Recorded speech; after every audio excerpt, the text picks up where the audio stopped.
ഗുരുവായൂർ ക്ഷേത്രനടയിലെ 32 വ്യാപാര സ്ഥാപനങ്ങൾ പാമ്പ് ഭീതിയിൽ. തെക്കേനടയിലെ വ്യാപാരികളും ജീവനക്കാരുമാണ് എപ്പോൾ വേണമെങ്കിലും പാമ്പ് കടിക്കാമെന്ന അവസ്ഥയിൽ ഭയത്തോടെ കഴിയുന്നത്.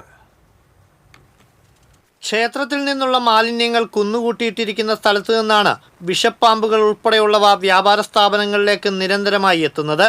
ഞായറാഴ്ച ഉച്ചതിരിഞ്ഞ് തെക്കേനടയിലെ ഒരു കടയിലേക്ക് 7 അടിയോളം നീളമുള്ള വലിയൊരു ചേര പാഞ്ഞു കയറി. പിന്നീട് പാമ്പ് പിടുത്ത വിദഗ്ധർ സ്ഥലത്തെത്തി ഏറെ പ്രയത്നിച്ചാണ് ഇതിനെ പിടികൂടിയത്.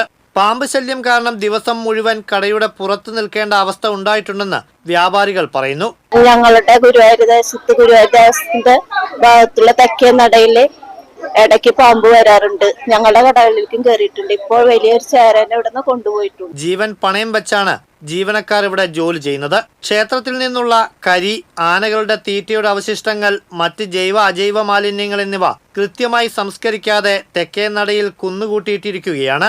നിലവിൽ ഈ പ്രദേശം പൂർണ്ണമായും കാടുപിടിച്ചു കിടക്കുന്ന അവസ്ഥയിലാണ്.